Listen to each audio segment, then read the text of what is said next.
자유한국당의 대선 후보 선출이 오는 31일이니까 이 닷새 남았습니다. 자, 시청자 여러분도 많은 의견을 주십시오. 다음 대통령에게 바라는 점은 무엇인지 유료 문자 서비스 샵 1500으로 의견을 주시면 됩니다. 100원의 이용료가 있다는 말씀을 전해드리고요. 시청자 여러분의 많은 참여와 의견을 기다리겠습니다. 자, 오늘 토론도 이제 무척 뜨거울 것 같다는 예상이 드는데 이 본격 토론에 들어가기에 앞서서 오늘 이 좌석 배치 또 발언 순서는 사전 추첨과 합의에 따라 정했음을 말씀을 드립니다. 자, 자유한국당의 경선 후보 4분을 소개해 드립니다.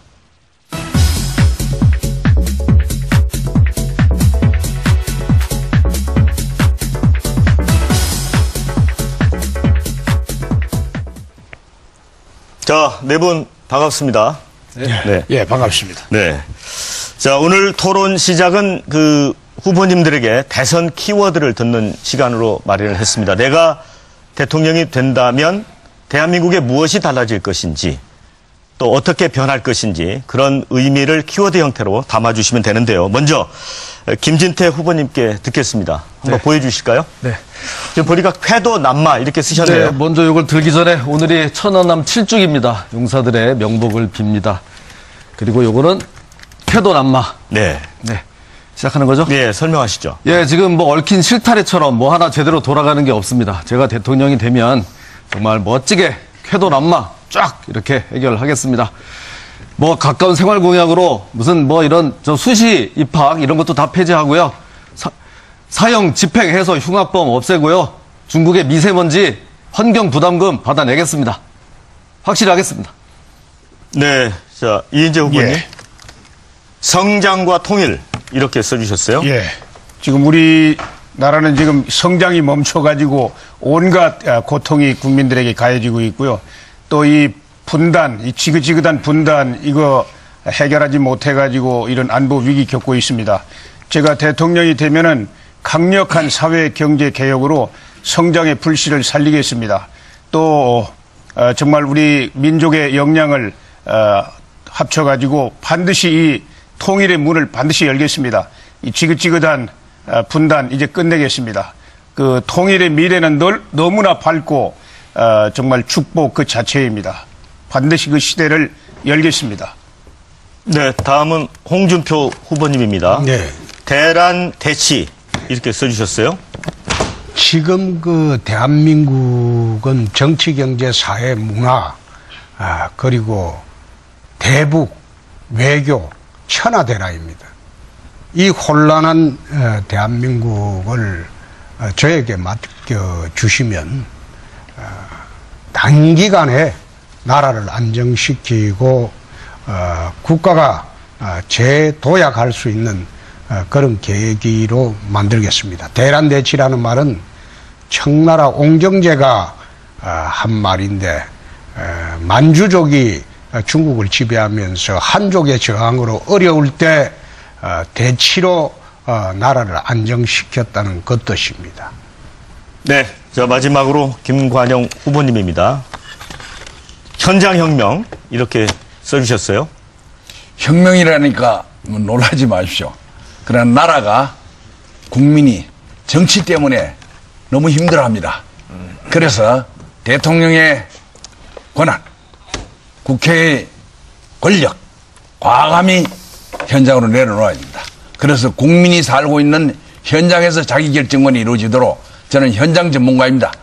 노련한 협업으로 새로운 시대를 만들어 가겠습니다. 그리고 전국적으로 균형 발전을 해서 지방도 거점적으로 서울과 같은 도시 형태가 나오도록 지방이 들썩들썩 할 겁니다. 그래서 새로운 시대를 국민이 결정하는, 그래서 아주 구체화시키는 그런 현장 혁명의 모습. 이거는 혁명적인 정신을 갖지 않고는 불가능합니다. 저는 가능하다고 보고 새로운 시대를 여러분과 함께 열어가겠습니다. 감사합니다. 네, 이제 첫 자유 토론은 이 대한민국의 미래 리더십과 보수의 진로 이런 주제로 토론을 해보겠습니다. 자, 이제 자유한국당이 이제 보수의 가치 또 보수를 강조하고 있기 때문에 최근에 이제 대통령 탄핵 사태를 거치면서 자, 이 보수의 위기론 이런 게 좀 나오고 있습니다. 하지만 동시에 보수의 가치가 더욱 중요해졌다. 또 이렇게 주장도 나오고 있고요. 먼저 김진태 후보님, 보수가 지금 위기라고 보십니까? 네, 당연히 위기죠. 네. 저는 항상 이 문제 두 가지 문제다. 리더가 제대로 돼 있지 않고 또 당이 정체성이 없이 흔들리고 있다. 그래서 지금 여기까지 우리가 이렇게 왔다고 생각합니다. 그러니까 제대로 된 리더를 뽑기 위해서 우리가 지금 오늘 또 여기 이렇게 와 있는 거고요. 뭐 당이 뭐 제 멋대로인데 한 사람만 똑바로 된다고 꼭 굴러가는 건 아닙니다. 그래서 좀 당이 이념적 정체성을 확실하게 보수 정당으로서 가지고 있어야 뭐 어디서 무슨 공격이 들어와도 자리를 꿋꿋하게 지킬 수가 있지. 이게 없으면 이쪽도 가서 또 그냥 또 저쪽에 오면 또 저쪽도 손을 잡아야 되고 이래가지고는 당이 제대로 될 수가 없다. 이런 생각을 합니다. 네. 보수의 진정한 가치는 이 시점에서 어떤 게 가장, 어느 부분이 가장 중요하다고 보시는지요? 어느 분이? 네. 지금 보수의 위기라기보다도 저는 좀 달리 봅니다. 보수가 부끄럽게 됐죠. 부끄러운 보수가 됐죠. 보수의 대표로 뽑았던 분이 사실상 그 대통령을 하면서 국민 앞에 부끄러운 그런 행태를 보여왔기 때문에 국민들이 압도적 다수가 탄핵을 하게 된 거죠. 그러다 보니까 보수 전체가 우리가 뽑았던 대표가 부끄럽게 돼버렸죠. 그래서 그 보수의 위기라고 하는데 저는 보수의 위기라기보다는 보수 대표로 뽑았던 그분이 탄핵되면서 그분의 위기이지 보수 전체의 위기는 아니라고 봅니다. 두 번째 간단히 이야기하면 보수라는 게 이 땅의 보수라는 게 사실 그 우파 이야기인데 우파는 자유를 중심으로 움직이는 정치 집단입니다. 사회적 약자를 보호에 앞장서고 국가 발전에 헌신해온 그런 그룹들이 대한민국 우파 집단입니다. 해방 이후에 쭉 대한민국 발전을 견인하고 대한민국을 이끌어 온 집단들이 우파 집단입니다. 그런데 지금 사회적 약자 보호하는 데는 다소 소홀하지 않았나. 그래서 지금 위기가 아닌가. 그런 생각을 합니다. 예, 그 홍 후보 인식은 좀 문제가 있는 것 같아요. 지금 보수는 뭐 멀리 있는 게 아니라 우리 헌법 속에 있습니다. 자유민주주의, 자유시장경제, 그리고 의회주의와 법치주의입니다. 지금 우리 사회에 이것이 심각하게 위협받고 있다는 건 아무도 부인 못합니다. 뭐 상징적으로 예를 들면은 광화문 촛불 시위, 거기에 뭐 자본주의 아웃, 또 뭐 북한이 우리의 미래다, 희망이다, 이런 대한민국을 송두리째 부정하는 혁명구호가 난무해도 뭐 야당들이 다 거기 가서 합류했지만은 누구 하나 비판하는 사람은 없습니다. 그리고 그런 거대한 힘에 의해서 대통령이 이제 쫓겨나는 이런 상황까지 발생을 했는데요. 저는 뭐 대통령의 문제가 아니라 우리 한국 사회가 우리 헌법의 이 중심적인 가치, 정통성이나 정체성이 이렇게 심각하게 훼손되고 흔들리는 상황, 이것이 이제 위기라고 생각합니다. 물론 그렇게 상황이 만든 건 역대 정권들이 저는 큰 책임이 있다고 생각해요. 이번 대통령, 박근혜 대통령 한 사람의 문제가 아니라 역대 대통령의 큰 문제가 있었다고 생각하고, 또 이제 사회 경제적으로는 대한민국이라는 국가 공동체, 이 성장과 발전, 이걸 우선시하고 그 안에 우리 국민들이 행복한 삶을 살아갈 수 있도록 책임을 다하는 것, 이런 면에서 보수 우파의 가치를 대변하는 우리 당이 책임을 다하지 못했다. 투쟁할 줄도 몰랐고, 그리고 그 변화에 따라서 구체적으로 정책을 만들어가지고 실천도 못하고, 이러다 보니까 우리 국민들로부터 상당한 불신을 받게 됐습니다. 이거 이제 혁신을 통해서 다시 재건해야 됩니다. 보수의 가장 문제는 위기는 기득권에 집착했다고 저는 봅니다. 그것이 정치도 그렇고 1세대가 헌신해서 이루어놓은 성장을 2세대가 무임승차했고 또 이념적으로 무장이 되어 있지 않았습니다. 특히 정치권이 좀 썩었고 또 정부도 이에 바치질 못하고 이런 문제를 푸는 방법은 가장 중요한 것은 성장을 통해서 성장 경제를 통해서 국민의 삶을 지키고 그 다음 국가 안보입니다. 안보를 통해서 국민이 좀 불안하지 않도록 그 먹구름을 좀 걷어내야 되는 이제 확실히 해야 될 부분이고 그 다음 이제 통합이 국민 대통합을 통해서 국가를 개조하는 일이 시급하다고 생각을 합니다. 네, 제가 좀 하나 아까 우리 홍 후보님 그 탄핵이 국민 압도적 다수로 이렇게 됐으니까 그분 개인의 문제지 뭐 이제 이런 취지로 얘기하셨는데 국민 압도적 다수로 탄핵된 게 아니죠. 탄핵은 헌법재판소에서 사법심사를 해서 그렇게 된 거고요. 그럼 뭐 여론재판으로 했다는 얘기도 아니고 압도적 다수라는 말에도 저는 인정할 수가 없습니다. 그렇게 이 탄핵을 그런 시각으로 보고 계시면 정말 곤란하다고 생각하고 그 시각은 바른정당이나 국민의당의 시각입니다. 우리 다 자유한국당의 시각 아니거든요. 그러면 도대체 우리 홍 후보님은 좀 주소를 잘못 찾아오신 것이 아닌가 이런 생각하고요. 하나만 더 말씀드리면 국민의당 박지원하고도 손을 잡을 수 있다 막 이렇게 했는데 그러면 박지원하고 우리하고 정체성, 이념이 같다고 보시는 겁니까? 저는 절대 동의할 수가 없습니다. 사실 우리가 대선을 치를 때 여태 우리 자유한국당은 우파정당은 단독으로 치렀어요. 상대방이 약하니까 늘 연대를 했어요. DJP 연대도 하고 선거 때마다 통진당하고 연대를 하고 그래가지고 이제 대선을 치렀는데 이번 대선 지형은 우리가 국민들한테 알릴 시간도 없고 지금 그 1년 동안 진행되는 그런 시간이 아닙니다. 그럼. 알릴 시간도 없기 때문에 우리가 연정하고 연대하고 연합해서 대선을 치를 수밖에 없는 그런 상황이 되어버렸습니다. 옛날에 좌파의 전유물이던 연대 또 선거연대 이것을 우파에서 할 수밖에 없는 그런 상황이 되어버렸어요. 그렇지 않으면 정권을 고스란히 바치는 겁니다. 그래서 옛날에 좌파들이 하는 것을 이제는 거꾸로 이번 대선에는 우파가 사용할 수밖에 없다. 그런 취지로 제가 말씀드린 것이지 자기 색깔로 주장해가지고 지금 어떻게 대선을 치르겠습니까? 그거 하나만 제가 짚고 갈게요. 네, 그래, 네. 그 옛날에 좌파가 그렇게 하던 것, 그죠? 네. 서로 이념이 다른 이런 연대는 파괴력이 없죠. 또 그런 아무런 이 영향을 미치지 못한다. 그게 제가 하는 말이고요.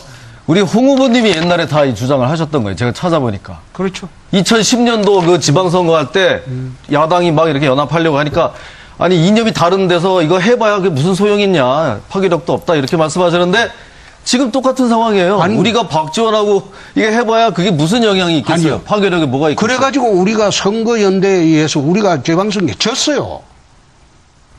졌다니까요. 그래서 지금 우리가 취하는 거는 그때 내가 비판을 했죠. 그래 비판을 했는데 결과는 우리가 졌어요. 정치는 결과입니다. 과정도 중요하지만은 선거는 결과지. 과정이 아름다웠다고 해서 결과가 나쁘면 그거 전부가 나쁜 거예요. 아니 그럼 결과가 그렇다고 해가지고 말을 그렇게 그때 까맣던 게 지금 하얘질 수가 있는 겁니까? 그런 뜻은 아니지. 아무리 급해도 바늘 구멍에 그 실을 꿰매야 그 바느질을 하지. 지금 우리 후보도 결정되지 않았고 또 우리 한국당의 이 정체성이나 또 보수의 혁신이나 이런 것도 국민들이 지금 아직 불확실하고 또 지금 보수 우파를 지지하는 민심이 지금 다 넘어져 있는 상태에서 아직 돌아오질 못하고 있어요. 이분들을 빨리 일으켜 세워가지고 우리 당으로 집결시키는 게 우선 과제인데 지금 이런 상태에서 다른 당 기웃거리고 다른 당하고 뭐 손을 내밀고 이렇게 해가지고 되겠습니까? 저는 우리 홍 후보께서 너무 서두르시는 것 같고요. 정말 이거는 원칙을 가지고 하면은 충분히 우리 보수 우파의 민심만 결집시켜도 충분히 싸움을 할 수 있다고 생각합니다. 저는 홍 후보가 말씀하시는 중에 실수한 것으로 제가 봅니다만은 모든 것이 결과만 성공하면 된다는 그런 민주주의의 기본 원칙에서 위배되는 겁니다. 민주주의는 절차와 과정이 존중돼야 하고 아무리 목표가 정당해도 수단이 다 정당화되는 그런 시대는 이제 끝이 났습니다. 그래서 여러 가지 구상하는 것은 좋은데 그런 어떤 정신을 철학을 좀 정리해서 이렇게 갔으면 좋겠다는 주문을 드립니다. 그 세 분이 전부 나만 미워하는 것 같은데. 아니, 미워하는 게 아니라. 미워하는 것 같은데. 그게 아니지. 지금 과거 선거는 1년 동안 했어요. 1년 동안 하면서 치열하게 토론을 하고 검증을 하고 그렇게 해서 정책도 검증하고 국민들이 다 안 상태에서 투표장을 들어갔는데 지금 소위 말하는 거는 날치기 대선입니다. 지금 40일밖에 안 남았어요. 이 40일밖에 안 남는데 후보 검증도 안 돼요. 그리고 정책 검증도 안 돼요. 그렇게 한다면 우리가 고스란히 지금 대선판에 지금 해볼 재간이 없어요. 지금 기울어진 운동장이라고 합니다. 그래서 지금 시간이 없기 때문에 경선하는 과정이라도 이거는 타당하고 이야기할 건 하고 앞으로 후보가 누가 되더라도 같이 가야 하는 그런 경우가 생긴다. 그렇게 해서 하는 말이지 거기에 무슨 후보님, 원칙을 이야기하고 합니까? 왜 우리 홍 후보님만 미워하는 게 아니고요. 왜 이런 일이 생겼나 한번 생각을 해보십시오. 갑자기 느닷없이 지금 경선 중인데 다른 당 후보하고 연대를 하겠다고 이제 나오니까 이게 문제가 되는 거고요. 뭐 명분도 좋고 다 좋은데요. 정말 이게 보통 문제가 아닙니다. 유승민, 국민의당 안철수하고 우리 당에서 뽑힌 분하고 연대를 한다고 하면 잘못하다가 우리 자유한국당 당원들은 잘못하다가 후보도 못 내고 유승민이나 안철수를 밀어야 되는 상황이 올 수도 있는 거예요. 전혀 그런 상황이 없다 그러면 단일화 논의가 진전이 될 수가 없어요. 그래서 이게 심각한 겁니다. 그건 제가 알아서 할게요. 그 후보가 된 게 아닙니다, 지금. 제가 알아서 할 테니까. 우리 중에 각자. 그거는 걱정 안 하셔도 돼요. 제가 알아서 할게요. 아니, 천하 공당의 일을 자기 혼자에게 다 맡기라. 그러니까. 그건 정말 대단히 잘못된 태도고요. 이 당이라는 게 누구 개인이 마음대로 좌지우지할 수 있는 게 아니지 않습니까? 당에는 보이지 않는 정신이나 이 정체성이 있는 거고 또 수많은 당원들이 주인인데 그래서 저는 전부터 이야기했듯이 우리 당의 후보가 결정이 되면 이 강력한 그 혁신의 모습을 통해서 우리 보수 민심은 돌아오게 돼 있습니다. 지금 바람이 멈추면은 돌아오는 거 아닙니까? 그러면 그 결집을 하면은 더민주당 누가 될지 모르지만 거기하고 양강 구도가 되는 거는 눈 깜짝할 사이에 되는 거예요. 그 다음에 전략적으로 바른정당이니 국민의당이니 어떻게 협력할 수 있는가. 또 어차피 우리가 대통령 집권을 하더라도 그런 당들하고 연정 안 하면은 국정을 끌고 갈 수가 없잖아요. 연정하기 위해서는 또 개헌도 해야 되고. 그래 이런 과제들을 가지고 그때 논의해도 충분하다 이런 이야기입니다. 지금 그런 절차도 없이 그냥 덮어놓고 손을 내밀고 어떻게 한다는 단일화 한다는 겁니까? 통합을 한다는 이야기입니까? 이건 우리를 더 혼란시키고 우리가 양강구도로 바로 설 수 있는 기회도 없애버리는 거예요. 큰 중대한 문제가 발생할 수 있습니다. 네, 이제 조금 논의를 좀 진전을 해보겠습니다. 이번 대선에서 떠오른 화두가 이 통합론, 또 적폐청산론 이런 부분들이 좀 충돌을 하는 것 같습니다. 특히 이제 진보 진영 쪽에서 특히 이제 적폐청산론을 강조를 많이 하고 있는데 정말 이 적폐가 어떤 건지 예를 들어 보수 정당 입장에서도 척해내야 할 적폐가 있겠죠. 이 통합론과 적폐청산론에 대한 입장을 좀 들어보겠습니다. 예, 제가 좀 먼저 말씀드릴까요? 이 적폐청산론 주장하는 쪽에서는 아주 사태를 잘못 보고 있습니다. 지금 우리 사회가 이건 낡고 부패한 이런 기득권 구조 또 그 잘못된 구조 때문에 성장이 지금 멈춰버리고 있지 않습니까? 수많은 부작용이 발생하고 있어요. 그러면 여기에 접근하는 건 대개혁론입니다. 사회 경제적인 이 기득권을 타파한다든지 대대적인 개혁을 해야 돼요. 왜냐하면은 나쁜 질서일수록 거기에 또 이득을 보는 세력들이 기득권을 형성하고 있기 때문에 그래서 개혁의 결과로서 기득권 세력들이 무너지고 하는 거 이게 이제 적폐청산이라고 볼 수가 있는데 그런 개혁은 이야기 안 합니다. 그 사람들 일절 안 해요. 그리고 적폐청산하겠다고 그럽니다. 그러면서 자유한국당이 적폐청산의 대상이다. 심지어는 어느 방송국에 가서 방송을 하면서 그 방송국이 적폐청산의 대상이다. 이렇게 이야기를 합니다. 이거는 말하자면 이 어떤 보편적인 그런 가치가 아니라 어떤 적대 세력을 정해놓고 그걸 무너뜨리고 보자. 이거 대단히 위험한 발상입니다. 그래서 개혁을 하면 자연스럽게 이 새로운 성장 동력도 생기고 새로운 기운이 일어나서 지금 사회적인 분열과 갈등도 통합이 되게 됩니다. 예. 윈스턴 처칠이 이런 말을 했습니다. 과거와 현재가 싸우면 미래가 도망간다. 그래서 적폐청산은 과거지향적이다. 물론 부분적으로는 해야 되지만은 모 후보는 70년을 송두리째 뽑아낸다는데 대한민국의 정체성을 뿌리째 나는 나무도 뿌리를 뽑으면 금방 죽습니다. 그렇게 볼 때 이런 과거지향적인 적폐청산론은 이념적으로도 맞지 않고 현실적으로 불가능하다. 또 다른 갈등과 분열, 또 다른 갈등과 분열로 정권을 잡으려고 한다는.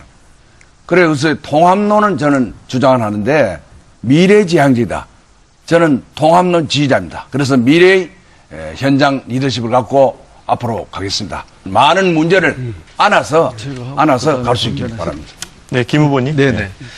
적폐청산이라고 하는데요. 그 말을 한 사람, 문재인 쪽에서 이제 얘기를 하신 모양인데, 제가 생각하는 적폐는 그분 자체가 적폐입니다. 좌파, 이념, 우리나라를 지금 이렇게 좌경화에 만들어 놓은 그거 자체가 적폐인데 무슨 누가 누구를 상대로 얘기하는지 모르겠고요. 자, 그분은 또 그분의 문제고 우리 중에서도 조금 이게 문제입니다. 전 이제 홍준표 후보님 자꾸 미워하는 건 아니고요. 검증을 해야 되니까. 그건 아니고요. 이렇게 중요한 이제 문제는 꼭 짚고 넘어가야 되겠다. 지난번에 왜 북한을 보는 그 시각이요. 그거를 얘기를 했는데 이거 한번 짚어 넘어가야 됩니다. 북한이 국가냐 아니냐 OX로만 한번 국가입니까 아닙니까?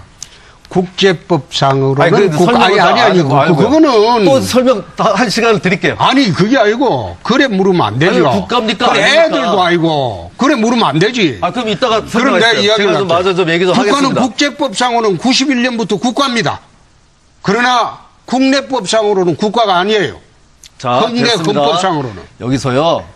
북한이 국가냐 아니냐 대한민국 국민에게 물어보면 그냥 아니라고 답변을 하셔야 될 것 같습니다. 국제법 그거 다 아는 얘기입니다. 유엔에 가입돼 있으니까 국가처럼 이렇게 하고 있죠. 그렇지만 대한민국 국민은 제일 중요한 게 뭡니까? 헌법 아닙니까? 헌법. 헌법에는 한반도 전체가 대한민국이에요. 북한을 국가로 인정할 여지가 없어요. 그거 다 아시잖아요. 아니 헌법은 근데 87년도 돼 헌법은 있고. 그렇게 돼 있는데 무슨 국제법을 가지고 유엔 헌장 가지고 아니. 대답을 하고 계시면 어떡합니까? 대통령 후보가 아니, 나오신 분이. 그거는 내 답변은 자, 그리고요. 맞게. 저는 이거는 벌써 지난번에 나왔던 얘기고 또 하나는 뭐냐면요. 국가보안법 이것도 OX로 답변 안 하실 겁니까? 국가보안법 있어야 됩니까? 없어야 됩니까? 아니 그게 초등학생한테 지금 토론하는 것도 아니고 자, 어떻게 그러면요. OX 대답을 하라고. 이게요. 다음에 답변하시고요. 참, 나 어이가 없다. 자, 지금 홍 후보님 항상 그런 거예요. 국가이기도 하고 아니기도 하고 뭐 이제 이렇다는 건데 그때 전에 2007년인가 거기 나오셔가지고 대선에 경선에 나오셔서 국가보안법에 지금 이런 문제가 있으니 북한을 반국가 단체로 규정한 국가보안법 조항을 폐지해야 되는 게 어떠냐 이런 얘기를 하셨어요. 이거 정말 저로서는 여기에 대한 명확한 답변을 좀 부탁드립니다. 가만히 있어. 이거 답변하고 예, 또 하고 한참 길어지는데. 답변하십시오. 예. 그럼 내가 답변할게. 그 당시에 국가보안법을 갖다가 폐지하려고 했어요. 노무현 정부에서. 그래서 우리가 폐지를 막기 위해서 개정을 하자고 한 겁니다. 그럼 박근혜 대표가 그건 주도해서 내가 TF 팀장을 했어요. 그리고 두 번째, 해방 직후에는 전부 우리만 유엔에 가입을 했어요. 우리만 국가였어요. 그런데 87년도 헌법 제정할 때 한반도가 부속돼서 그 이후로는 전부 우리만 국가였어요. 근데 91년도에 해방 직후와는 달리 남북한 동시가입이 돼버렸어요. 그럼 국제법상으로는 북한이 국가입니다. 국내 헌법은 북한이 가입되기 전에 87년도 헌법에 의해서 우리만 국가입니다. 그래서 제가 하는 이야기는 국제법하고 헌법하고 충돌한다는 겁니다.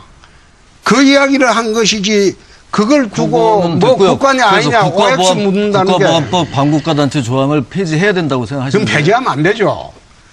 회장 안 되는데 그때는 그렇게 얘기하셨네요. 아니 박근혜 대통령한테 물어보세요. 박근혜 대통령이 조정한 안이 그때 내가 이야기하는 안입니다. 그건 그때 안 있어 갖고 모르는데. 아닙니다. 그건 천만에 그건 잘못 알고 계시는데요. 아이, 잘못 내가 알고 그만하고. 네, 내 자, 같은 아니면 왜 당시에 박근혜 후보에게 그걸 물어보면서 아니, 공격을 택도 아닌 소리 했겠습니까? 하지 그건 말고 아니죠. 적폐청산론에 대해서 내가 이야기를 좀 할게요. 문재인 후보는요, 북한의 김정은하고 친구하겠다고 합니다. 어? 자기 이복형을 백주대낮에 독살한 사람이에요. 핵을 가지고 대한민국을 끊임없이 협박하는 사람이에요. 문재인 후보는 김정은하고는 대통령 되면 친구하겠다고 하고 상대 정당은 청산 대상이라고 해요. 우리가 대한민국 국민들입니다. 반대 정당은 청산 대상으로 하고 북한의 김정은이는 친구하고 그게 적폐청산입니까? 그래서 이게 최근에는 적폐청산, 내가 그 이야기하고 난 뒤부터는 적폐청산의 말이 없어졌어요. 에? 적폐는 실제로 좌파 정권 10년 동안 적폐가 얼마나 많았습니까? 수십억 달러 북에 줘서 지금 핵 만들게 하고, 그리고 노무현 대통령, 내가 말하긴 못하지만은 뇌물로 출발해서 뇌물로 끝난 정권입니다. 자기들 적폐가 훨씬 심했어요. 한국 사회에 끼친. 그걸 갖다가 내가 그 적폐를 정산해야지. 적폐는 좌파에도 있고 우파에도 있다. 그래서 내가 집권을 하면 대한민국을 세탁기 엮고 한번 돌리고 좌우파 할 것 없이 세탁기 엮고 전부 한번 돌리고 새로 시작하겠다. 내가 그 이야기를 하고 있습니다. 네, 자 이번에는 아주 좀 현실적인 질문을 한번 드려보겠습니다. 이제 네 분 중에 어느 한 분이 이제 후보가 되실 텐데 본선에 이제 들어간다고 할 때 뭐 여론조사는 늘상 변할 수 있는 거지만 현재 시점에서 보면 상당히 좀 경쟁 정당에 비해서 좀 낮은 수준입니다. 그래서 그 후보님들 스스로 생각하는 본선 경쟁력은 어느 정도라고 보는지 또 대한민국에서 정말 어떤 리더십이 필요한지 이 부분으로 좀 논의를 전개를 해보겠습니다. 이인재 후보님부터. 우선 저 두 분이 홍 후보하고 김 후보하고 논쟁이 심했는데 북한은 국제사회에서는 국가지만 우리 민족 내부에서는 국가가 아닙니다. 그리고 이거는 충돌하는 게 아니에요, 홍 후보님. 국제법하고 우리 헌법이 충돌하는 거 아닙니다. 우리 헌법은 아주 국제법보다는 더 위에 있는 아주 최고의 법이고요. 그래 그 점은 혼동이 없으시기를 바랍니다. 제가 후보가 되면은 우선 이 현재 좌파 뭐 자기들은 진보라고 하지만 우리가 볼 땐 좌파인데 좌파 진영의 그 허구성을 낱낱이 국민 앞에 이렇게 제가 드러내 가지고 거기에 대한 어떤 그 기대를 제가 거두어 드리고 이 시대의 이 위기, 경제 위기, 안보 위기, 또 국가 리더십의 위기를 혁파를 해서 다시 일으켜 세울 수 있는 진정한 가치, 또 그 가치를 대변하는 정당 자유한국당이 정권을 잡아야 되겠다. 이런 믿음을 제가 드릴 자신이 있습니다. 이번 대선은 물론 한 달 남짓, 아주 벼락치기로 치루어지지만은 상대가 피할 수 없는 3번의 TV 토론이 있습니다.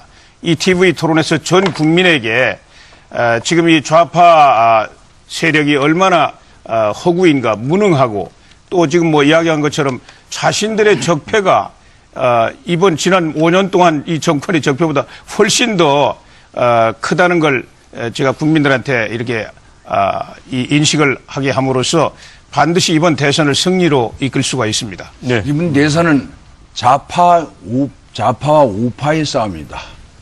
그러니까 기울어진 운동장 뭐 여러 가지 말이 많이 나오는데 우파를 통합.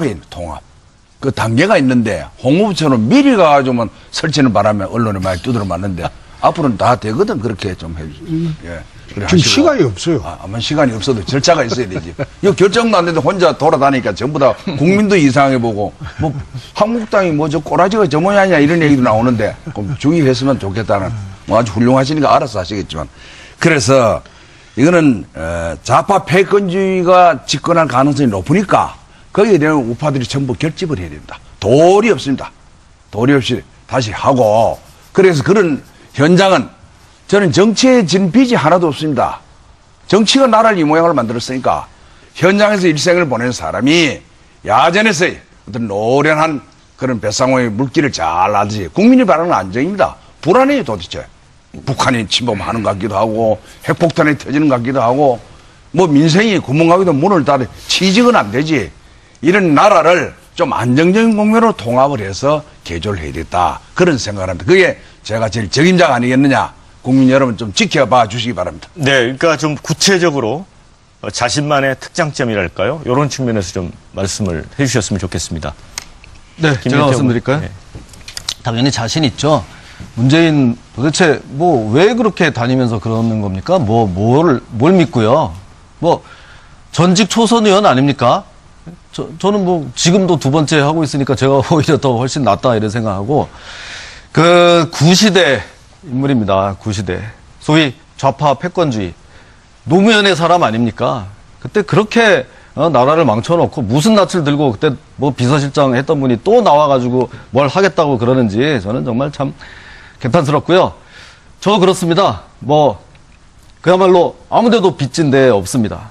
뭐 새로운 인물 새로 나와가지고 이렇게 하니까 무슨 어떤 특정 계파 뭐 정치 집단에도 빚을 진 적이 없습니다. 뭐 저보고 친박이라고 하는데 제가 뭐 일부러 그렇게 부르지 말라고는 안 하지만 그런 거 없이 오로지 정말 우리 당과 나라를 위해서만 이렇게 싸워왔다 이런 얘기를 하고 제가 오로지 빚진 곳은 뭐 국민밖에 없다. 그렇기 때문에 소신껏 할 수 있고 국민만 바라보고 할 것이기 때문에 당연히 그것을 다 알아줄 날이 올 것이다. 이렇게 생각합니다. 홍 후보님. 사실 세월호 배가 떠올랐어요. 이게 지난 3년 동안 좌파들이 해난 사고를 정치에 이용한 게 3년이 넘었습니다. 이제 대선을 이용하기 위해서 묘하게 대선 시점에 떠올랐어요. 이것도 한 보름 갈 거예요. 어떻게 보면 우파 진영에서는 굉장히 어려운 그 선거 환경에 있습니다. 그래서 저는 미국 트루만 대통령이 민주당이 루스벨트 대통령이 사선을 했어요. 그 당시에. 사선을 내가지고 장기 집권을 했습니다. 그 서거를 하고 난 뒤에 부통령으로서 대통령 나올 때 당내에 두 사람이 뛰쳐나가가지고 민주당 후보가 세 사람이 됐습니다. 그래서 공화당의 듀이 후보하고 붙었을 때 최악의 조건이었어요. 최악의 조건이었는데 이 트루만 대통령이 그 최악의 조건 하에서 대통령이 됐습니다. 그 선거운동을 지금 공부를 하고 있습니다. 어떻게 하면 좌파천지인 기울어진 운동장에서 운동장 바로잡고 소위 좌파의 적폐를 알리고 국민들로 하여금 우파 대결집을 하게 하려는지 그걸 지금 검토를 하고 있습니다. 예. 네, 인지 후보님은 제가 뭐 조금만 더 말씀드리면 이 다음 대통령은 해야 될 일이 정해져 있습니다. 이 지금 국가 리더십이 마비돼 있잖아요. 이걸 어떻게 개헌을 하고 연정을 해서 국정이 돌아가게 하느냐. 또 이 성장이 멈춰 있지 않습니까? 이 경제 사회 계획을 어떻게 과감하게 추진해 가지고 이 성장 동력을 다시 살려내느냐. 또 한반도 이 안보 위기 이제 북한 체제 끝나지 않았습니까? 이거 어떻게 하든지 평화적으로 민주적으로 통일을 시켜버리느냐. 이건데 저는 지금까지 많은 풍부한 경험을 가지고 있습니다. 제가 뭐 노동부 장관이나 경기도지사 또 육선 의원 그리고 수많은 어려움을 제가 헤쳐나온 경험이 있기 때문에 이걸 가지고 제가 누구보다도 강력하고 또 효율적인 개혁을 통해서 문제를 해결할 수 있다. 아까도 말씀드렸지만은 좌파 세력들 정말 이 시대에 전혀 문제 해결할 능력이나 의지가 없는 세력이라는 걸 제가 국민들이 아주 빠르게 인식하실 수 있도록 제가 말씀을 드릴 수 있습니다. 예. 자, 이와 관련해서 더 추가로 언급할 분 없으신가요? 없습니다. 네. 자, 그러면은 그 방청객 질의로 가는 순서를 하고요. 나중에 외교 안보 분야하고 경제 분야 쪽에 좀 시간을 더 할애하도록 하겠습니다. 자, 지금 시청자 여러분께서는 자유한국당 대선 후보 경선 토론을 함께 하고 계십니다.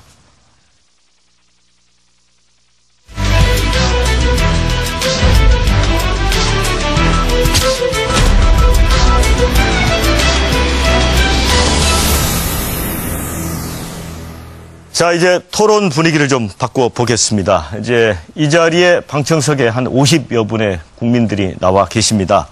앞서 이제 3번의 이 방청객 질문이 있었는데 그 3당의 경우도 후보님들이 좀 쩔쩔매셨습니다. 날카로운 질문들이 나왔기 때문에 오늘 후보님들도 이 난처한 질문이 나오시더라도 좀 잘 답변을 해 주시기를 부탁을 드리고요.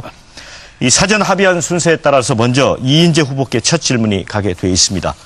자, 오른쪽으로 가겠습니다. 우리 이인재 후보께 질문 드릴 분 어디 계십니까? 네, 자기소개 부탁드립니다. 안녕하세요. 저는 대학원에서 법학을 전공하고 있는 강병조라고 합니다. 예, 반갑습니다. 존경하는 이인재 후보님께 질문 드릴 게 몇 가지 있습니다. 후보님께서 이번 대선이 아마 4번째 출마하시는 걸로 알고 있고 또 좌파 우파를 막론하고 당적을 10여 회 이상 바꾸신 걸로 저는 알고 있습니다. 또 이제 또 경선에서 이제 출마되지 않았을 시에 또 변칙적으로 다른 당에서 후보가 나오곤 하셨는데 대다수의 시민들이 이러한 후보님의 행동을 보고 후보님의 정치적인 소신이나 어떤 아이덴티티보다는 어떠한 이해관계에 따라 정치를 하는 것이 아니냐 하는 좀 우려가 있는데요. 후보님께서 만약에 대통령이 되신다면은 그간의 이러한 행보와 또 여소야대 전국에서 국정 운영에 상당한 혼란이 있을 것 같은데 이러한 상황 속에서 국민들을 위한 책임 정치를 어떻게 실현할 수 있을 것인지 혹은 대선이 후보님의 야망을 위한 수단이 된 것은 아닌지 이러한 부분에 대한 답변 부탁드리겠습니다. 예, 우선 뭐 저의 정치 행보가 이렇게 뭐 한 곳에서 시작해서 그곳으로 쭉 일관되지 못했던 거 이거는 뭐 그렇게 됐으면 뭐 좋을 수도 있지만은 그러나 우리 한국 정치가 너무나 역동적인 이런 상황이었고 저는 뭐 제 이해관계를 쫓아서 제 행보를 결정한 일은 단 한 번도 없었습니다. 저는 제가 정치를 시작할 때부터 어떻게 하면 우리나라가 새로운 도약을 해가지고 선진 강대국으로 갈 수 있느냐, 또 어떻게 하면 우리 민족이 통일을 해가지고 더 강한 나라가 될 수 있느냐, 이 목표 하나를 가지고 제가 정치를 시작했고요. 또 그런 이상을 쫓아서 언제나 제가 힘들고 아주 고통스러운 결단을 내려서 갔고요. 또 제가 말하자면 햇살이 비치는 그런 따뜻한 양지를 찾아간 일은 단 한 번도 없습니다. 정말 아주 험하고 고통스러운 길을 찾아서 제가 계속 행진을 했고요. 그래서 이제 수많은 경험, 또 우리 한국 사회의 여러 가지 모순과 갈등, 이거를 온 몸으로 제가 흡수할 기회를 갖게 됐다, 이렇게 생각하고, 또 우리 한국 사회의 문제점도 제가 성찰할 수 있는 기회를 가졌다. 이것이 저의 자산이라면 큰 자산이라고 생각합니다. 그래서 그런 저의 정치적인 행로를 보고 젊은 네티즌들이 저에게 불사조라는 이런 별명도 지어주었는데, 제가 지금도 이번에 다시 대선에 제가 도전하는 것도 이 절박한 위기, 경제는 멈춰서 있고, 그리고 사회는 분열과 갈등에 휩싸여 있고, 또 민족의 이 분단은 더 이상 정말 막다른 골목에 와 있지 않습니까? 이거를 저희 풍부한 경험과 그리고 시련과 역경을 이겨낸 그 정신력으로 제가 어떻게 하든지 기여를 해가지고 이걸 풀어내야 되겠다, 이런 각오로 이번에 다시 이제 출마를 하게 됐습니다. 예. 네, 자, 답변 잘 들었습니다. 이번에는 이제 홍준표 후보께 질문을 받을 차례인데요. 난이도가 지금 상당히 높습니다. 어떤 질문이 나올지 좀 궁금해지는데, 자, 자기소개 좀 부탁합니다. 편한 질문해 주십시오.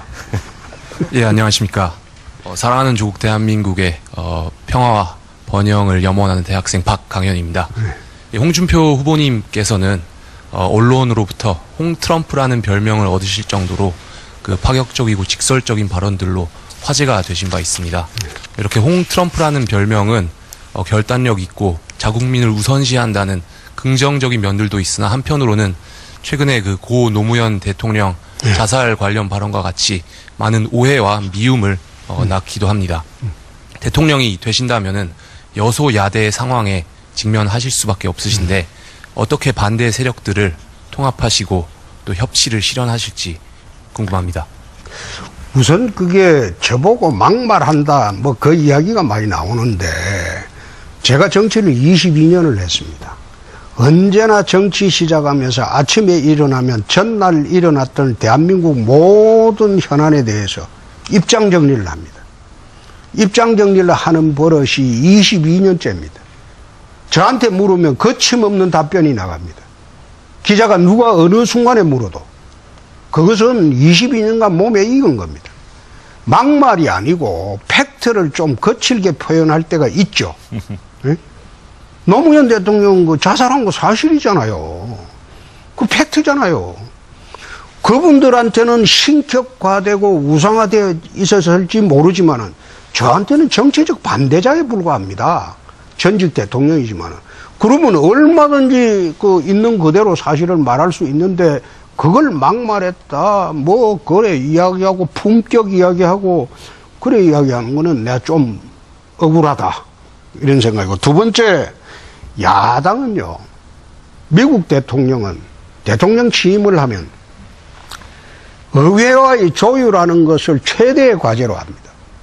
미국 그 헌법에는 예산 편성권과 그것을 의회가 다 가지고 있습니다.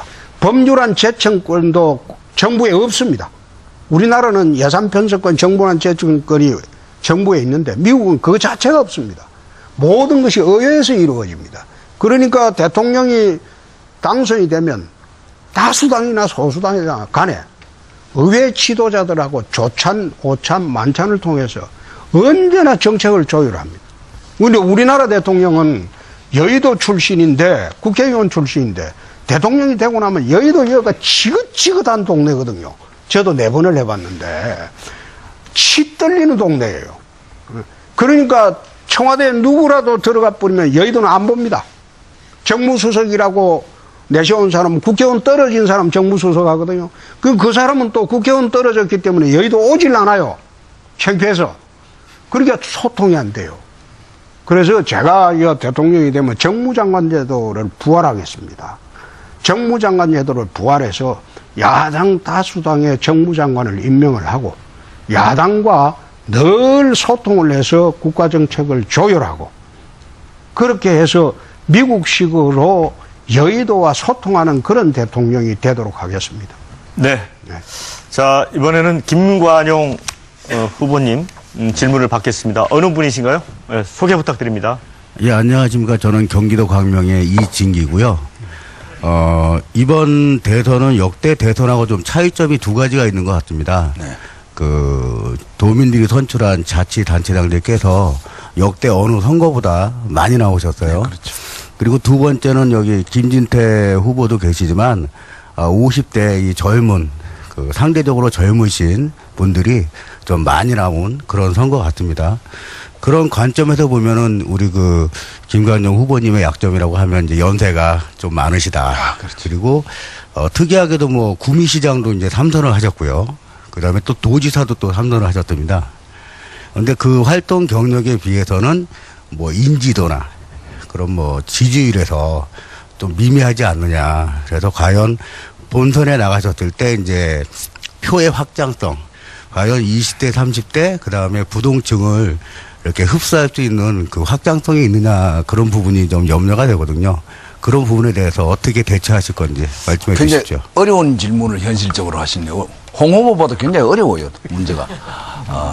저는 이번에 자치단체장들이 일선 경험을 많이 쌓았는데 좀 더 많이 더 쌓아야 되고 나왔으면 좋겠다는 생각을 하고 있고, 현장에서 초등학교 교사로부터 교육계 또 국세청 이렇게 해서 현장을 두루 섭렵을 했습니다.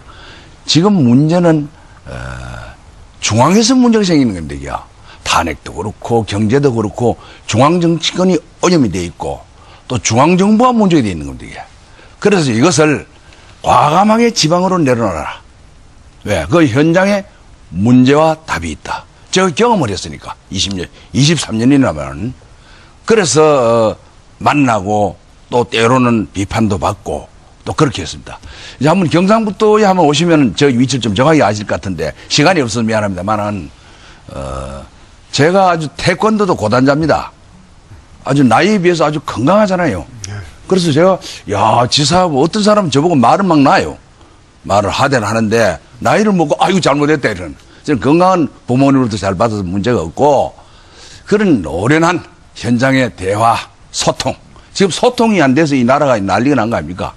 자, 중앙은 중앙, 지방은 지방, 또 세대 간에 부모 세대와 아들 세대에 또 차이가 생기고 온 나라가 갈등의 문제입니다, 이게.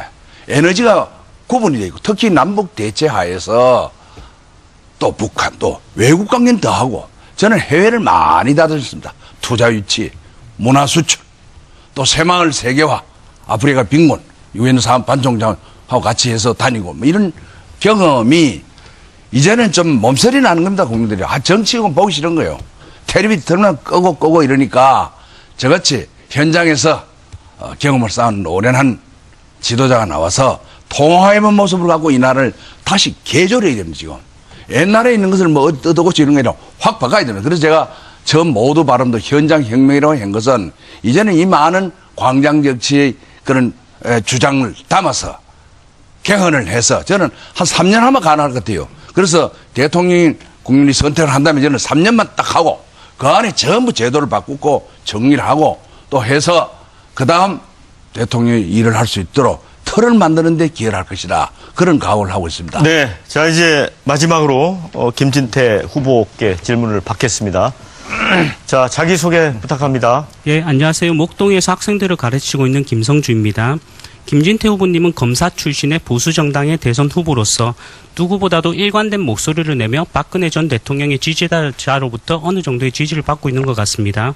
그러나 대통령이라고 하는 것은 누구보다 헌법 정신을 준수하는 것을 기본 원칙으로 해야 하는데 헌재 판결에 대해서는 받아들이지 않는 등의 그런 모습들을 보이고 있는 것 같습니다. 정말 대통령 후보로서 헌법 정신을 준수하고 있다고 생각하는지, 그리고 대통령이란 정치, 경제, 교육 등 다양한 부분에서 정책과 비전이 있어야 하는 것인데 오로지 전 대통령의 지지자들만을 위한 그런 발언들을 하는데 그런 모습으로 정말 좋은 대통령이 될 수 있다고 생각하는지 질문 드리겠습니다.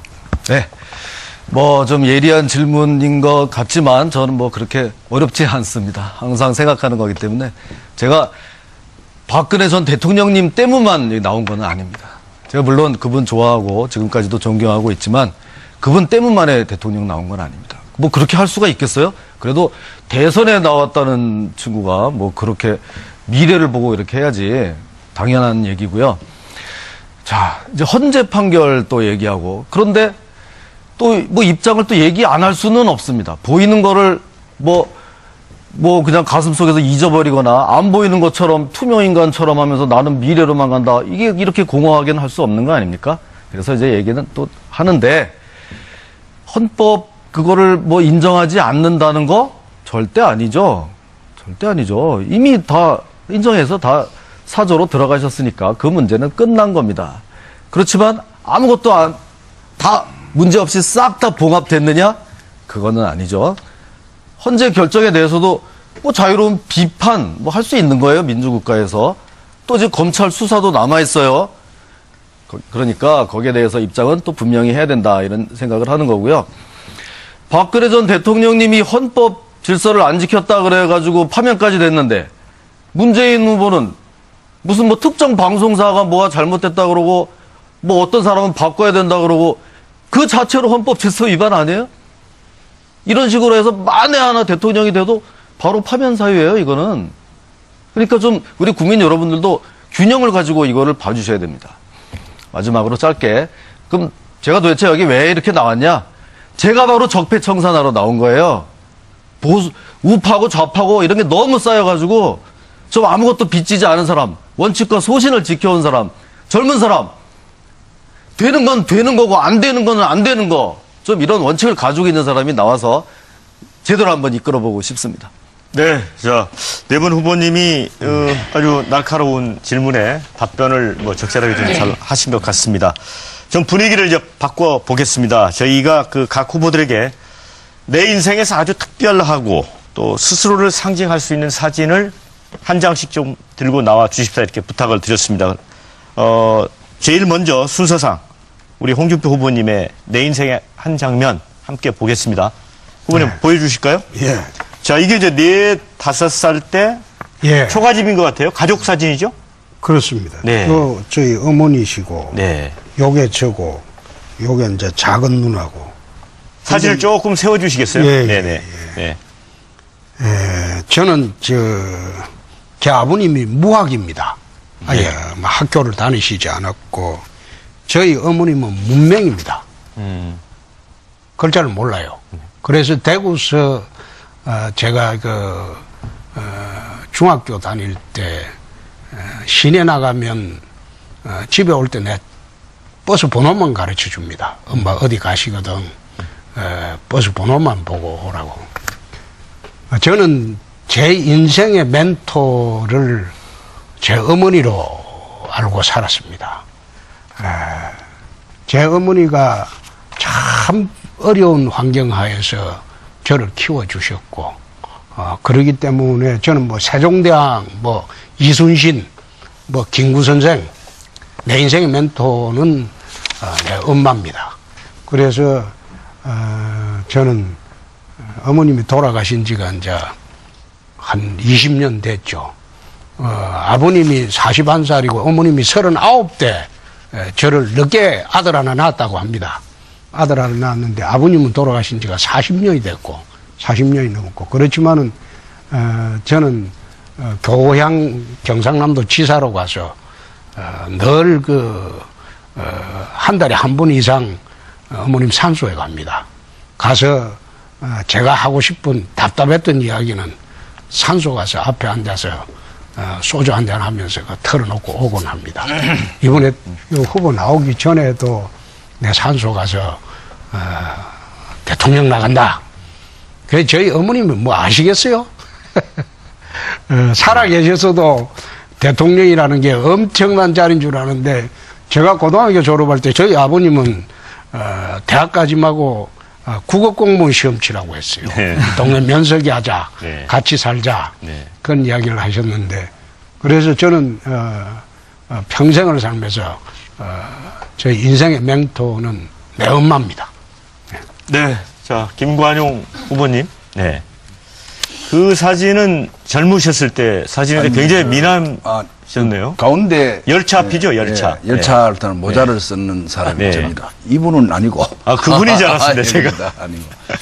이분도 제가 잘생겼잖아요. 그래서 네. 저는 그 사범학교 고등학교를 나와 19살에 구미초등학교 교사를 했습니다. 그게 저 공직서의 출발입니다. 초등학교 교사를 했다고 우리 어머님께서 편모설화에 자랐는데 동네 잔치를 했습니다. 그래서 저는 저 같은 사람은 스펙도 약하고 많이 부족합니다. 또 세칭 백도 없고 그래서 선거라는 민주주의 이런 제도가 없으면 저는 도지사를 할 수 없었습니다.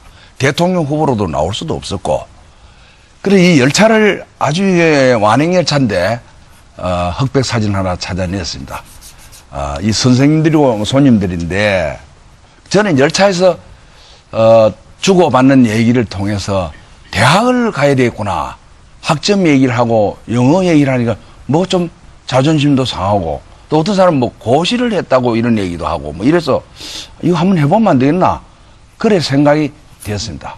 그래서 이 열차를 밤에 저는 학교 교사를 하면서 저녁에는 대구에 통근을 하면서 이 열차와 젊은 날을 보냈습니다. 낭만도 없고 목가적인 모습도 없었습니다. 오직 살아야 되겠다는 절박한 그런 생각으로 왔고 철저한 흑수저입니다. 줄곧 그렇게 왔습니다. 지금도 바닥에서 그렇게 살고 있고 그래서 지금도 이런 상황을 보면은 나라를 참 국가를 국민을 제가 도저히 보고 있을 수가 없었어요. 자치단체장으로서 목민관으로서 일을 열심히 하고 제가 전국 평가에서 시도지사 평가에서 17번 1등한 사람입니다. 그래서 이 열차를 보면서 또 보수 열차가 고장이 났는 거예요, 지금. 그래서 보수 열차를 수리공으로 또 타고 가야 할 것 같습니다. 오늘 여러분께 확실한 보수, 대한민국의 중심을 고쳐 나가겠습니다. 네, 다음은 김진태 후보십니다. 네. 사진 보여주실까요? 네.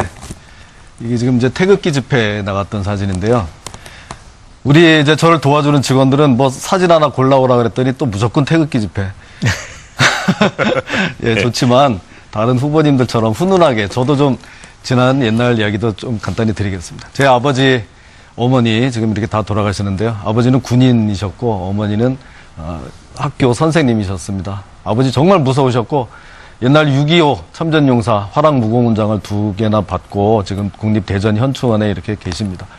혼 엄청 많이 났습니다. 공부도 조금 했는데도 맨날 혼나고 무서우셨고 어머니가 따뜻하게 이렇게 품어주셨습니다. 이 두 분이 불과 몇 년 전에 차례로 그렇게 다 갑자기 이 세상을 떠나셨습니다. 그렇게 좋아하던 이 막내 아들 이렇게 지금까지 꿋꿋하게 이렇게 하는 것도 보지 못하고 가셨습니다. 마지막 그 아버지께 제가 돌아가시기 한 달 전에 좀 아들한테 하고 싶은 얘기 한 가지만 남겨주세요 그랬더니 아버지가 한참 생각하시다가 해주신 말씀이 밥 잘 먹고 다녀라. 그 말도 지금까지 제대로 잘 지키지 못해서 죄송합니다. 이제부터 밥 열심히 먹고 씩씩하게 살겠습니다. 지켜봐 주십시오. 네.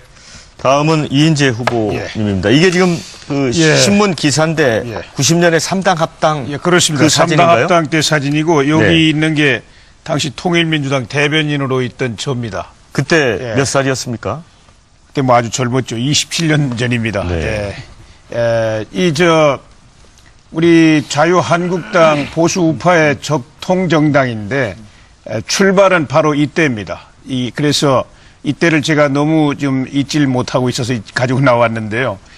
물론 정신적으로는 이제 나라를 건국한 자유당 또 산업화의 중심이었던 공화당 이게 이제 우리 자유한국당의 정신적인 맥이지만 몸체로는 산업화 세력과 민주화 세력이 통합한 요겁니다. 근데 요때 이제 청와대에서 노태우 대통령 또 김영삼 총재, 김종필 총재 이렇게 모여서 이제 3당 합당 선언을 하고 나서 바로 각 정당의 국회의원들이 입장을 발표하는 순간이었어요. 그런데 다른 당은 전부 중진 의원들이 했습니다. 그런데 우리 통일민주당은 이게 너무 충격을 받아가지고 또 국민들로부터 아주 비난이 심했기 때문에 다 피해가지고 제가 할 수 없이 초선 의원이었는데 이때 대변인이었지만 초선이었습니다. 그래서 제가 해가지고 구국의 결단이라고 제가 힘들지만은 그렇게 해가지고 제 욕도 참 많이 얻어먹었습니다. 많이 얻어먹었는데 지금 생각해도 그때 정말 지금과 똑같았어요. 어느 당도 과반 의석이 안 됩니다. 4당 체제였는데 그래서 정말 인위적인 정계 개편으로 이런 합당이 일어났어요. 지금도 마찬가지입니다. 지금도 이 4당 체제 헌법을 통해서 연정이 구성되지 않으면 누가 대통령이 돼도 어떤 사태가 일어날는지 알 수가 없어요. 그래서 지금 진통을 겪고 있습니다. 그리고 역사적인 순간이기 때문에 제가 이렇게 사진을 갖고 나왔습니다. 네, 이제 이번에는 자유토론 두 번째 주제죠. 안보 대외 정책 한번 논의를 해보겠습니다. 자유한국당의 대선 후보 선출이 오는 31일이니까 이 닷새 남았습니다. 자, 시청자 여러분도 많은 의견을 주십시오. 다음 대통령에게 바라는 점은 무엇인지 유료 문자 서비스 샵 1500으로 의견을 주시면 됩니다. 100원의 이용료가 있다는 말씀을 전해드리고요. 시청자 여러분의 많은 참여와 의견을 기다리겠습니다. 자, 오늘 토론도 이제 무척 뜨거울 것 같다는 예상이 드는데 이 본격 토론에 들어가기에 앞서서 오늘 이 좌석 배치 또 발언 순서는 사전 추첨과 합의에 따라 정했음을 말씀을 드립니다. 자, 자유한국당의 경선 후보 4분을 소개해 드립니다.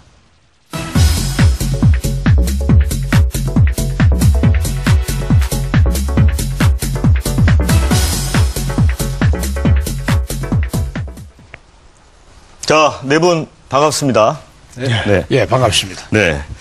자, 오늘 토론 시작은 그 후보님들에게 대선 키워드를 듣는 시간으로 마련을 했습니다. 내가 대통령이 된다면 대한민국에 무엇이 달라질 것인지 또 어떻게 변할 것인지 그런 의미를 키워드 형태로 담아주시면 되는데요. 먼저 김진태 후보님께 듣겠습니다. 한번 보여주실까요? 네.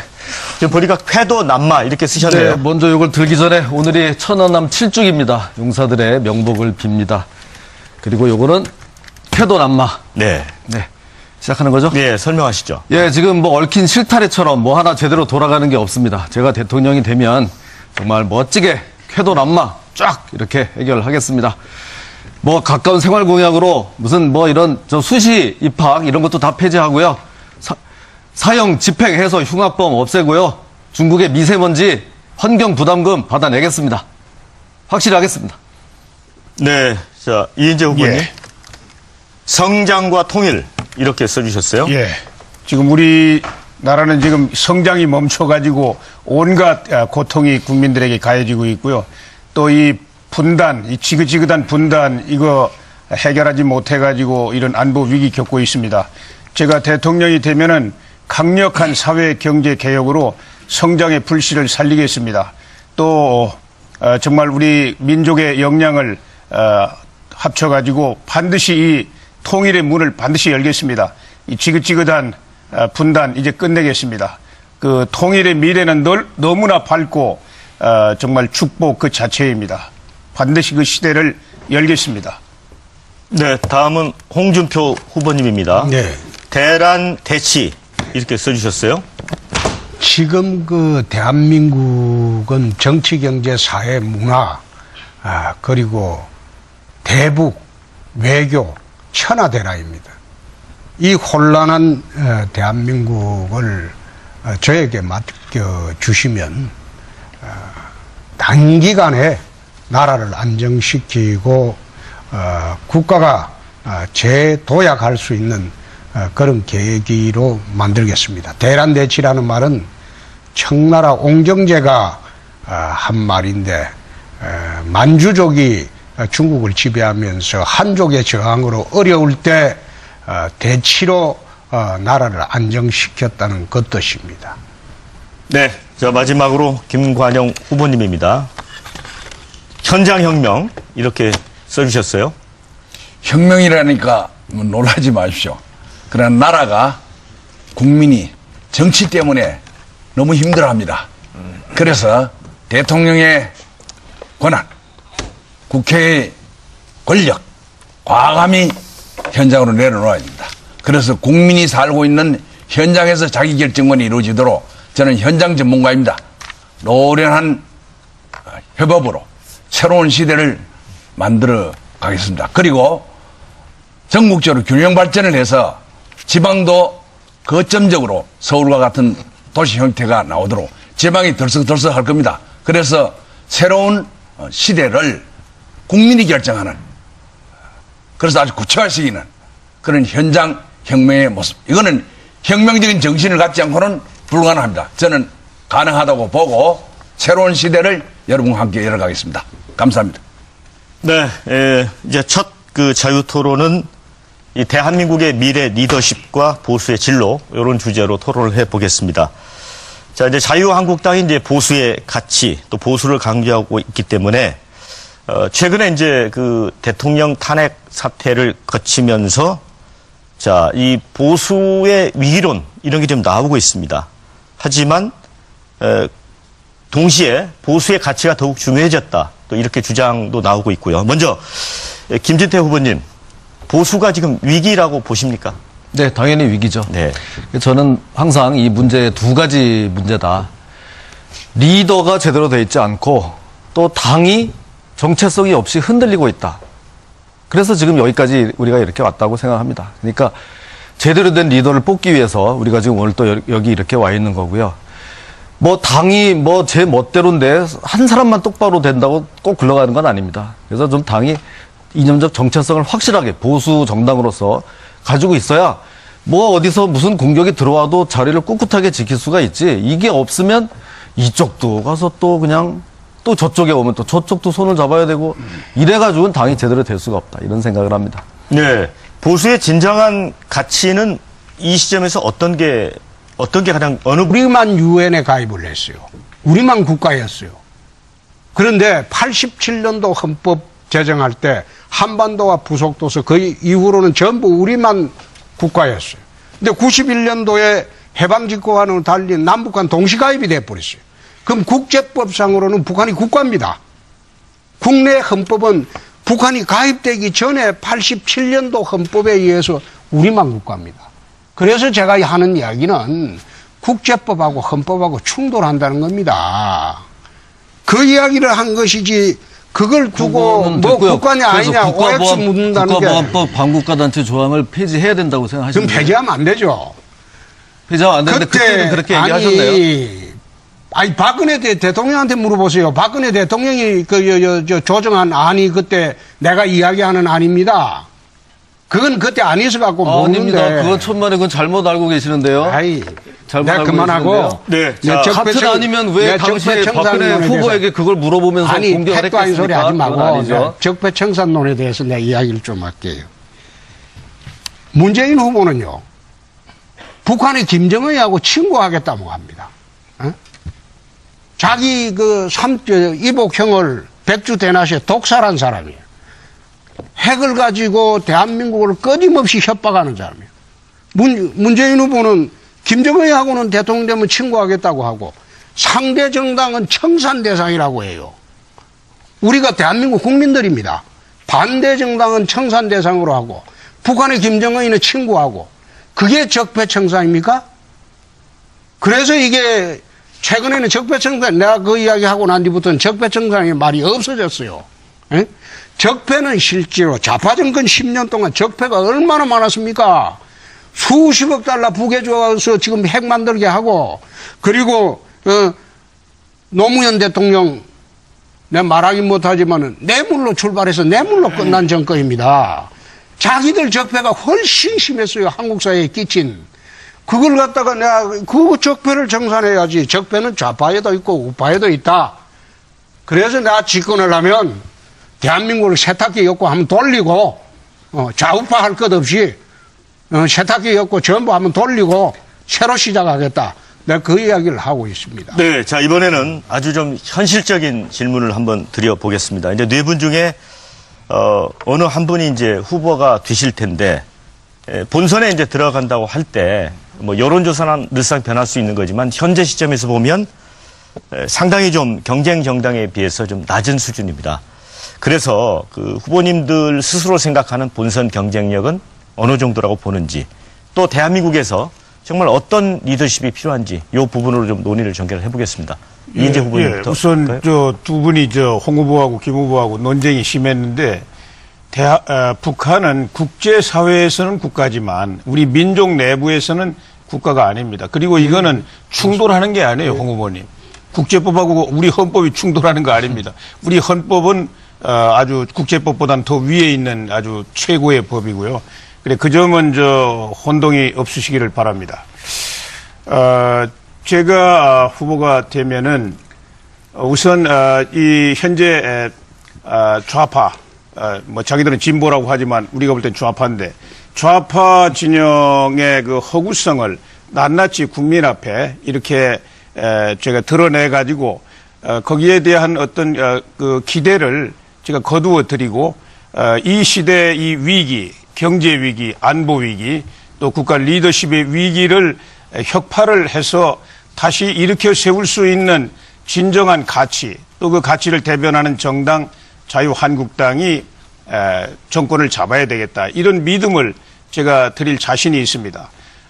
이번 대선은 물론 한 달 남짓 아주 벼락치기로 치루어지지만은 상대가 피할 수 없는 3번의 TV 토론이 있습니다.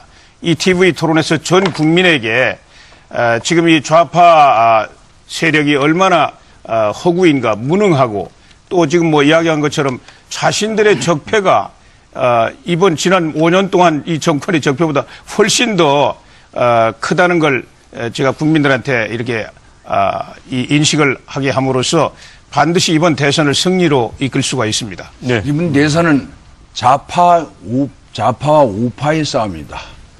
그러니까 기울어진 운동장 뭐 여러 가지 말이 많이 나오는데 우파를 통합이에요. 통합. 그 단계가 있는데 홍 후보처럼 미리 가가지고만 설치는 바람에 언론에 많이 두드려 맞는데 앞으로는 다 되거든. 그렇게 좀 해주세요. 예. 그래 지금 시간이 없어요. 아마 시간이 없어도 절차가 있어야 되지. 이거 결정도 안 되는데 혼자 돌아다니니까 전부 다 국민도 이상해 보고 뭐 한국당이 뭐 저 꼬라지가 저 모양이냐 이런 얘기도 나오는데 좀 주의했으면 좋겠다는 뭐 아주 훌륭하시니까 알아서 하시겠지만 그래서 이거는 좌파 패권주의가 집권할 가능성이 높으니까 거기에 대한 우파들이 전부 결집을 해야 된다. 도리 없습니다. 도리 없이 다시 하고 그래서 그런 현장은 저는 정치에 진 빚이 하나도 없습니다. 정치가 나라를 이 모양을 만들었으니까 현장에서 일생을 보낸 사람이 야전에서의 어떤 노련한 그런 배상호의 물기를 잘 알듯이 국민이 바라는 안정입니다. 불안해요 도대체. 북한이 침범하는 것 같기도 하고 핵폭탄이 터지는 것 같기도 하고 뭐 민생이 구멍가게도 문을 닫아 취직은 안 되지. 이런 나라를 좀 안정적인 국면으로 통합을 해서 통합을 한다는 이야기입니까? 이건 우리를 더 혼란시키고 우리가 양강구도로 바로 설 수 있는 기회도 없애버리는 거예요. 큰 중대한 문제가 발생할 수 있습니다. 네, 이제 조금 논의를 좀 진전을 해보겠습니다. 이번 대선에서 떠오른 화두가 이 통합론, 또 뭐 적폐청산론 이런 부분들이 좀 충돌을 하는 것 같습니다. 특히 이제 진보 진영 쪽에서 특히 이제 적폐청산론을 강조를 많이 하고 있는데 정말 이 적폐가 어떤 건지 예를 들어 뭐 보수 정당 입장에서도 척결해야 할 적폐가 있겠죠. 이 통합론과 적폐청산론에 대한 입장을 좀 들어보겠습니다. 예, 제가 좀 먼저 말씀드릴까요? 이 적폐청산론 주장하는 쪽에서는 아주 사태를 잘못 보고 있습니다. 지금 우리 사회가 이건 낡고 부패한 이런 기득권 구조 또 그 잘못된 구조 때문에 성장이 지금 멈춰버리고 있지 않습니까? 수많은 부작용이 발생하고 있어요.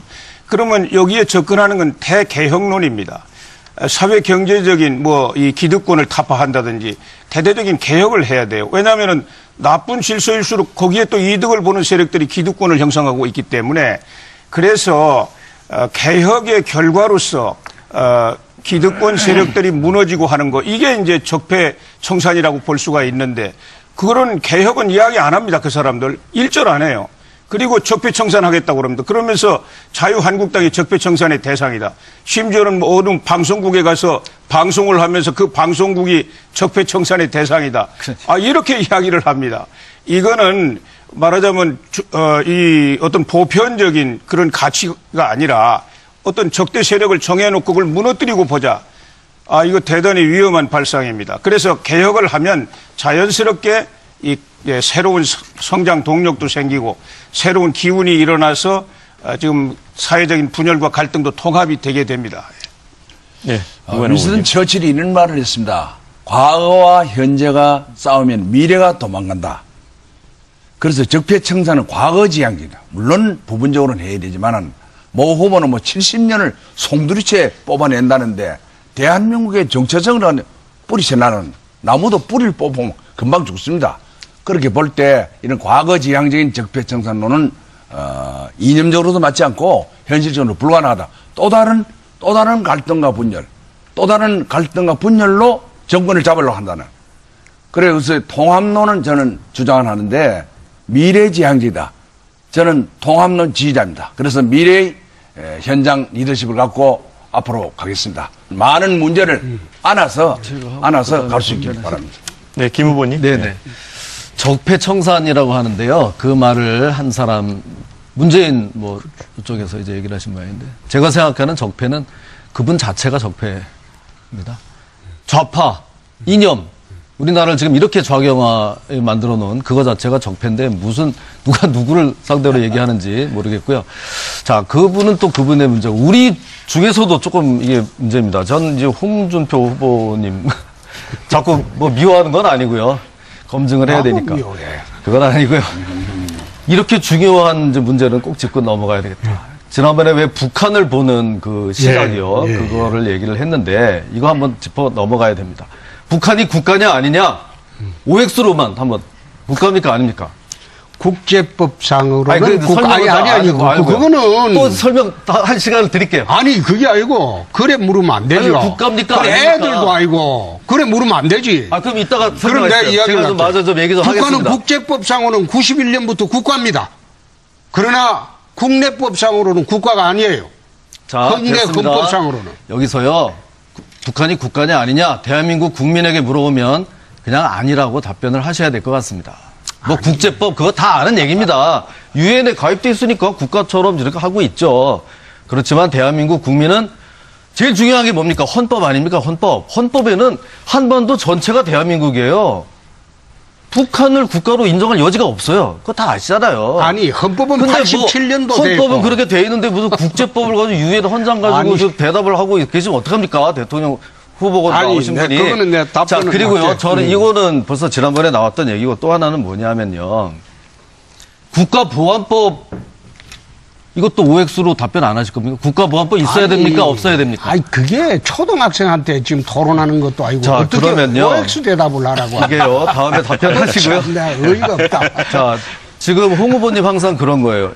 국가이기도 하고 아니기도 하고 뭐 이제 이렇다는 건데 그때 전에 2007년인가 거기 나오셔가지고 대선에 경선에 나오셔서 국가보안법에 지금 이런 문제가 있으니 북한을 반국가 단체로 규정한 국가보안법 조항을 폐지해야 되는 게 어떠냐 이런 얘기를 하셨어요. 이거 정말 저로서는 여기에 대한 명확한 답변을 좀 부탁드립니다. 가만히 있으면 이거 답변하고 예. 또 하고 예, 한참 답변하시죠. 길어지는데. 답변하십시오. 예. 그런데 답변할게. 그 당시에 국가보안법을 갖다가 폐지하려고 했어요. 노무현 정부에서. 그래서 우리가 폐지를 막기 위해서 개정을 하자고 한 겁니다. 그럼 박근혜 대표가 그건 주도해서 내가 TF 팀장을 했어요. 그리고 두 번째, 해방 직후에는 전부 또 선거연대 이것을 우파에서 할 수밖에 없는 그런 상황이 되어버렸어요. 그렇지 않으면 정권을 고스란히 바치는 겁니다. 그래서 옛날에 좌파들이 하는 것을 이제는 거꾸로 이번 대선에는 우파가 사용할 수밖에 없다.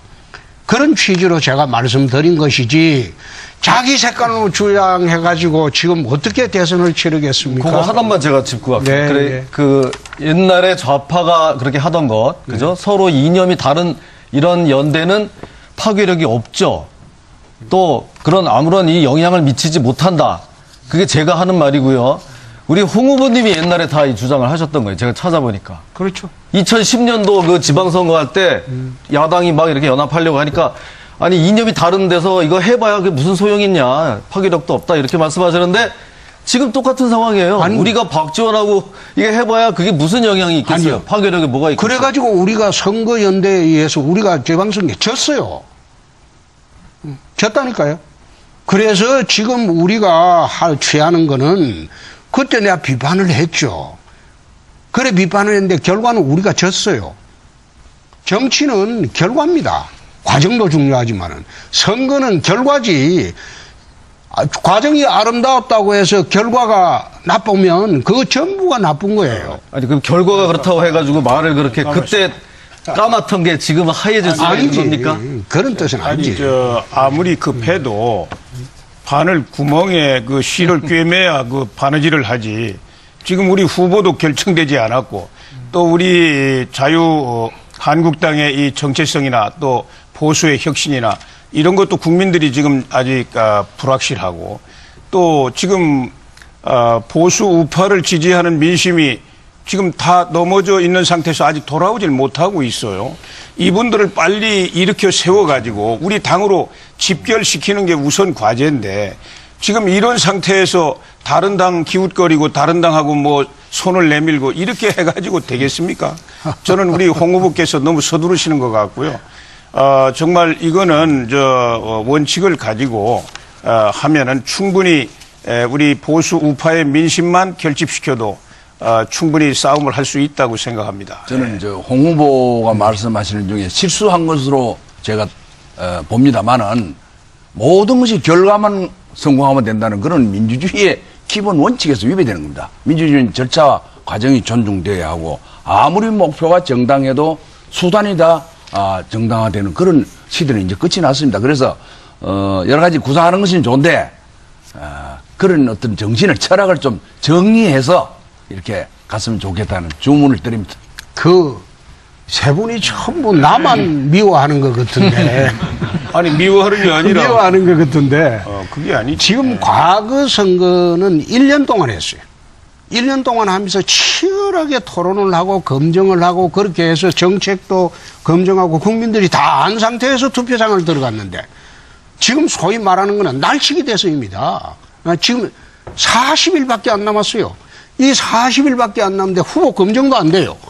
그리고 정책 검증도 안 돼요. 그렇게 한다면 우리가 고스란히 지금 대선판에 지금 해볼 재간이 없어요. 지금 기울어진 운동장이라고 합니다. 그래서 지금 시간이 없기 때문에 경선하는 과정이라도 이거는 타당하고 이야기할 건 하고 앞으로 후보가 누가 되더라도 같이 가야 하는 그런 경우가 생긴다. 그렇게 해서 하는 말이지 거기에 무슨 후보님, 원칙을 이야기하고 합니까? 왜 우리 홍 후보님만 미워하는 게 아니고요. 왜 이런 일이 생겼나 한번 생각을 해보십시오. 갑자기 느닷없이 지금 경선 중인데 다른 당 후보하고 연대를 하겠다고 이제 나오니까 이게 문제가 되는 거고요. 뭐 명분도 좋고 다 좋은데요.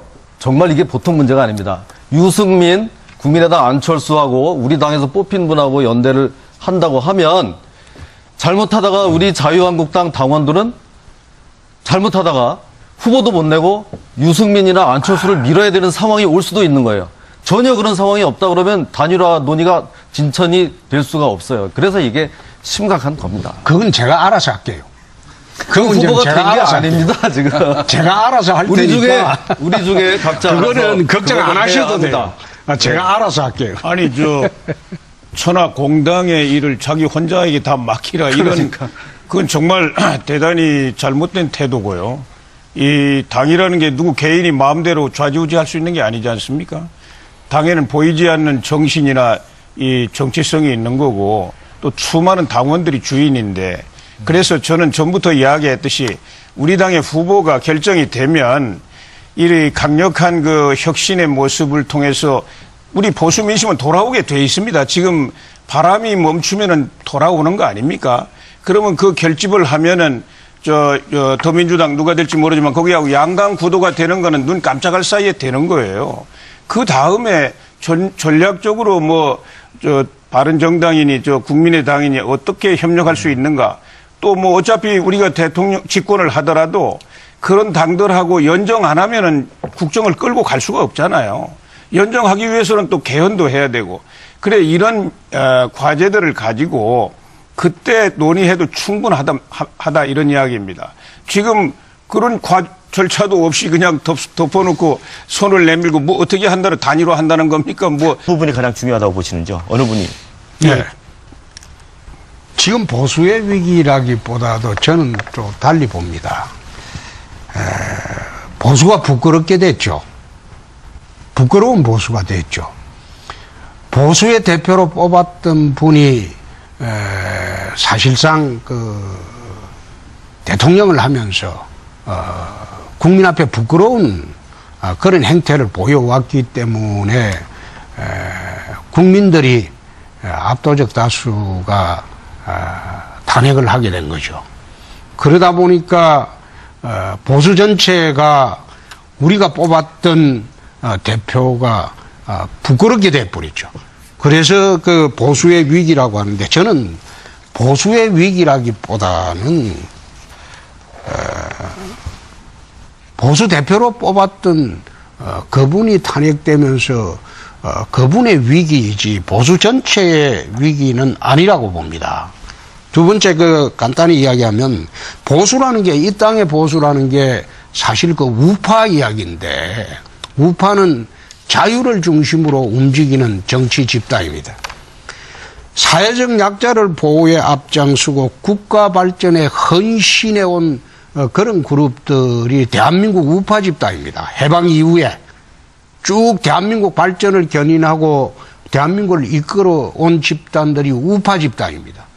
그런데 지금 사회적 약자 보호하는 데는 다소 소홀하지 않았나. 그래서 지금 위기가 아닌가. 그런 생각을 합니다. 예, 홍 후보 인식은 좀 문제가 있는 것 같아요. 지금 보수는 멀리 있는 게 아니라 우리 헌법 속에 있습니다. 자유민주주의, 자유시장경제, 그리고 의회주의와 법치주의입니다. 지금 우리 사회에 이것이 심각하게 위협받고 있다는 건 아무도 부인 못합니다. 상징적으로 예를 들면은 광화문 촛불 시위, 거기에 자본주의 아웃, 또 북한이 우리의 미래다, 희망이다, 이런 대한민국을 송두리째 부정하는 혁명구호가 난무해도 야당들이 다 거기 가서 합류했지만은 누구 하나 비판하는 사람 없습니다. 그리고 그런 거대한 힘에 의해서 대통령이 이제 쫓겨나는 이런 상황까지 발생을 했는데요. 저는 뭐 대통령의 문제가 아니라 우리 한국 사회가 우리 헌법의 이 중심적인 가치, 정통성이나 정체성이 이렇게 심각하게 훼손되고 흔들리는 상황, 이것이 이제 위기라고 생각합니다. 물론 그렇게 상황이 만든 건 역대 정권들이 저는 큰 책임이 있다고 생각해요. 이번 대통령, 박근혜 대통령 한 사람의 문제가 아니라 역대 대통령의 큰 문제가 있었다고 생각하고, 또 이제 사회 경제적으로는 대한민국이라는 국가 공동체, 이 성장과 발전, 이걸 우선시하고 그 안에 우리 국민들이 행복한 삶을 살아갈 수 있도록 책임을 다하는 거, 이런 면에서 보수 우파의 가치를 대변하는 우리 당이 책임을 다하지 못했다. 투쟁할 줄도 몰랐고, 그리고 그 변화에 따라서 구체적으로 정책을 만들어가지고 실천도 못하고, 이러다 보니까 우리 국민들로부터 상당한 불신을 받게 됐습니다. 이거 이제 혁신을 통해서 다시 재건해야 됩니다. 보수의 가장 문제는 위기는 기득권에 집착했다고 저는 봅니다.